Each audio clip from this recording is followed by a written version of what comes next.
Hold on for a second, folks. There's some pretty big news that we get from Fox and Friends today. Casey Shimkus brought us some of this reports. This is pretty... buckle up, folks, because it's about to get bumpy. You're not going to believe what's happening on Twitter. All right, some of the trends this morning. Another Hollywood elite once again taking aim at the White House. Jim Carrey, the comedian, painting that portrait of Pause Sarah it for one second. Now, what was the last thing that Jim Carrey... Is he doing anything? I have no idea, but as I say, this portrait of Sarah Huckabee Sanders is his best work since In Living Color. All right, so, I mean, he's a Hollywood elite. Taking on, I guess, the political elite, it's right? Lifetime he's in title. the White House. But good.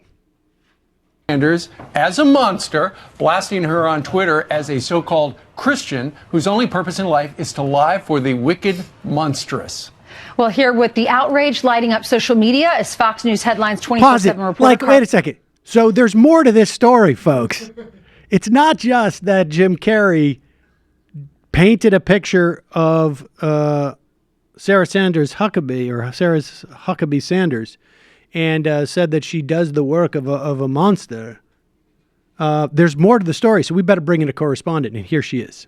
Media is Fox News Headlines 24/7 reporter Carly Shimkus. Carly, this is the 24/7. actor Jim Carrey? This is the actor-comedian Jim Carrey, The who Dumb and also Dumber does... guy? Yeah, the Dumb and Dumber guy, who also does a lot of art on the side and has posted it to Twitter more and more frequently. He didn't mention Sarah Huckabee Sanders by name, but the general consensus is that is an unflattering drawing of her.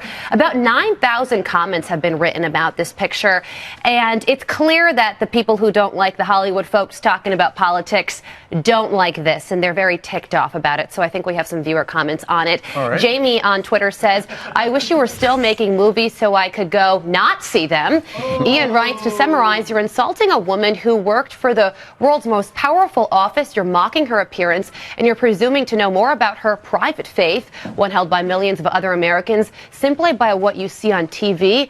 But she's the monster. And then Amy writes, I will always stand by freedom of expression, but can we act our age and not call out people for their looks? And Tony simply says, Jim who? So some people say, this is just downright bullying. Others are saying, hey, freedom of expression. He can do whatever he wants. Absolutely. But There you go, folks. Now you know the whole story. Tony Camato was like, Jim who? I like those lines. I like the Jim who. And I mean, whatever, forget hypocrisy, blah, blah, blah. We always say that. But I do have to say there is something just particularly beautiful about Trump devotees being like, can we do better?